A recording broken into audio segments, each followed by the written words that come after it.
Setan Alas. Ini dari premiernya 2023 di JAV. Film terbaik ya? Film terbaik di JAV 2023 baru sekarang bisa Dapat dinikmati di bioskop. Selamat datang di villa ini, Neng, Aden. Gimana nih? Bagus, ada aura misteri gitu. Lu yakin? Ini, lu lihat deh, Mir. The Talkies. Ngomongin film bersama Bayu dan Edoy. Setan Alas atau bahasa Inggrisnya The Draft. Yusron Fuadi itu yang bikin Tengkorak. Ya, itu film pertamanya Tengkorak ketika dia masih jadi dosen. Kemudian Darah Nyai. Yang gue suka banget. Itu B-movie ya? B-movie. Nah, ini juga Setan Alas juga gitu. B-movie yang campy kalau... Iya. Film terbarunya malah udah tayang duluan, The Verdict, Keadilan. Reza sama Rio Dewanto itu dia kerjasama sama sutradara Korea. Gitu. Oke. Yusron Fuadi, Setan Alas ini meta horor. Ini cerita tentang 4 sekawan yang 1, 2, 3, 4 ya, 4 orang ya. 5 cowok 3, cewek 2. Ini mau berlibur ke villa, sebenarnya bukan villa ya, rumah salah satu dari mereka, gitu. Yang kayaknya jauh banget gitu kan. Rumah peristirahatan. Jadi didatangin tuh kalau mereka mau liburan aja gitu kan.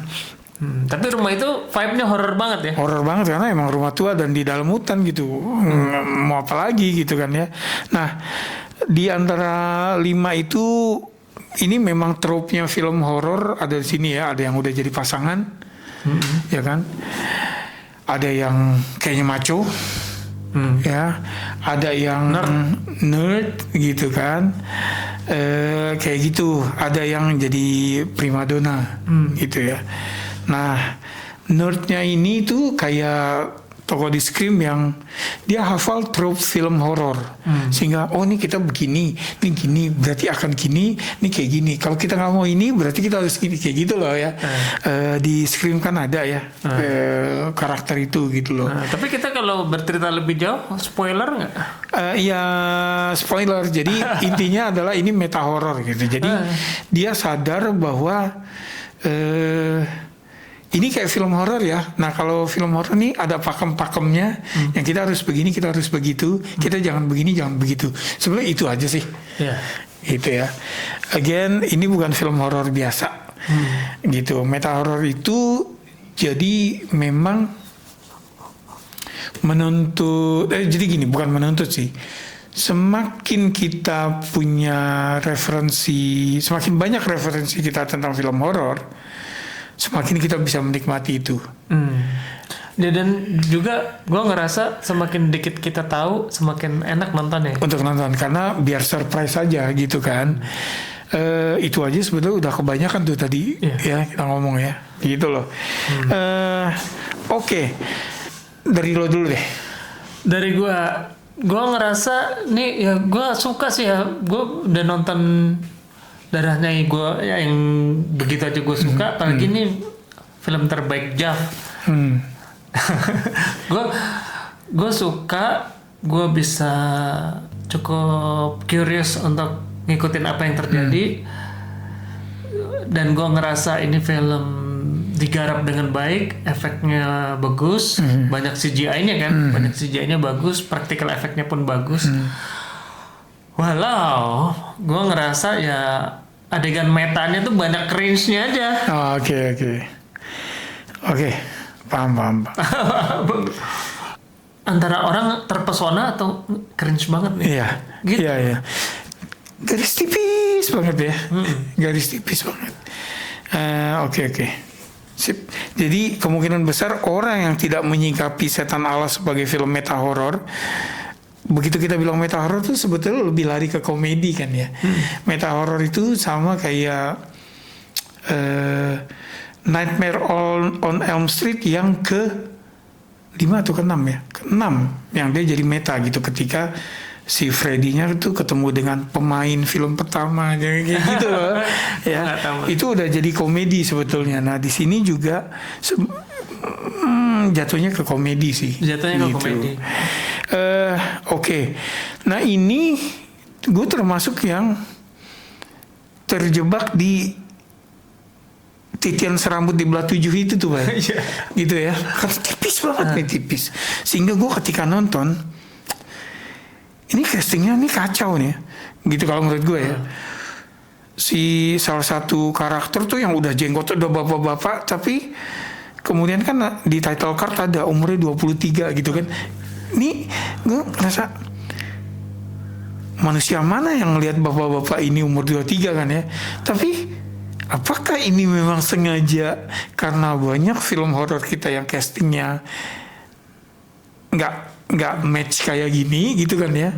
Nah terus kayak Winner Wijaya ya yang sebagai sinut yang pengetahuan horror tropes-nya dia paling banyak gitu ya. Lihat di film ini lah ya. Ya, nah gue ngeliat yang kayak ini orang kakunya emang dia nggak bisa main, ya kaku banget. Atau emang Deliverynya. konsepnya begitu? Atau emang konsepnya kayak gini gitu loh. Jadi yang Iya. di mana ya sebetulnya gitu loh? Di mana? Ya kan gue bilang sama lu pas nonton ini antara cringe atau Genius. genius. Menurut lo yang mana? Gue belum bisa milih. Iya, kayak gitu. Jadi yang ini di mana ya gitu. Walaupun kalau bilang jadi komedi banyak akhirnya yang gue ketawa sih. Ya, ya. Terutama kayak yang sutradara di Jogja. Oh iya iya. Itu. Ya ada tokoh sutradara ikon lah di Jogja gitu ya. Gitu yang wah sebetulnya kalau kita ngomong lebih jauh, ini konsepnya ini menarik dan cerdas sebetulnya, Bay. Iya cerdas. Gitu ya, cerdas. Ini kayak sebelum meta-meta kayak Being John Malkovich gitulah. Atau kayak Adaptation. Mungkin itu yang lebih deket ya. Adaptation di mana garis antara film dengan filmmaking ya itu tipis ya dimana garis antara itu tadi cringe dengan lucu tipis banget gitu ya. Iya. Kalau gue kan ngeliat di sosmed banyak yang membandingin ini sama filmnya Yandi. Jatuh cinta seperti di film-film. Ya kalau menurut gue agak beda sih metanya Yandi itu kan berputar di film itu gitu. Iya. Meta di film itu bukan kayak gini. Nah, kalau ini tuh sebetulnya lebih dalam lagi ya, lebih dalam lagi. Ya, again kita nggak mau merusak pengalaman nonton buat yang belum nonton. Karena kan kemungkinan akan tayang di OTT lah ya. Iya, gitu ya. Soalnya gue juga heran kenapa ini film nggak dikasih layar banyak ya. Mungkin karena ya itu tadi pemerannya nggak ada yang menjual. Ngejual gitu ya buat penonton awam mungkin yang paling mungkin dikenali adalah Anastasia Herzigova, istrinya Ge Pamungkas. Itu yang jadi yang Si bule lah bule. gitu ya. Itu nah yang lainnya kan cuma penikmat film tertentu aja yang kenal itu Winner Wijaya siapa gitu kan ya. Nggak ada yang kenal. Di komunitas-komunitas film tuh ngetop familiar dia gitu loh misalnya ya gitu. Jadi ya memang ya gue begitu nonton juga yang oh shit man ini sekaku ini sejelek ini tapi kok inget tapi ini meta bisa jadi memang dia sengaja kayak gini gitu kan. Karena mungkin kalau dengan pemeran terkenal jadi nggak masuk gitu loh. Justru itu bagian dari kritik film ini bahwa banyak pemeran film horor Indonesia yang kaku aktingnya. Gitu. Tapi dia harus membuktikan dengan film lain bahwa dia bisa nggak kaku. Gitulah. Oke, itu Setan Alas masih tayang terbatas, kejar ya. Kalau yang masih sempat kejar karena film beda. Film beda. Gitu. Yusron Fuadi tuh nyeleneh filmnya. Lo deh. Gue mungkin bukan film terbaik yang pernah gue tonton, tapi gue cukup enjoy. Gue cukup enjoy 6,5. Oke, nah gue tuh kayak tadi gue bilang gue masih meniti di titian serambut di belah 7 nih ya. Jadi gue ambil tengah-tengahnya. Jadi kalau skornya 10 gue ambil 5. 5. Ya karena gue masih belum bisa ini emang beneran jelek gitu ya atau Genius. Jadi gue di tengah-tengah gitulah. Setan Alas atau The Draft udah lama ditunggu sama sinetfil. Silakan nonton, yang belum nonton, yang mau nyoba film Indonesia gini-gini aja coba gitu ya. Yang udah nonton silakan komen ya karena Iya. kayak takutnya itu jenius banget bang. Ya, Nggak ngerti, gitu. iya, silakan. Makasih udah mampir. Sampai ketemu di film berikutnya. Salam.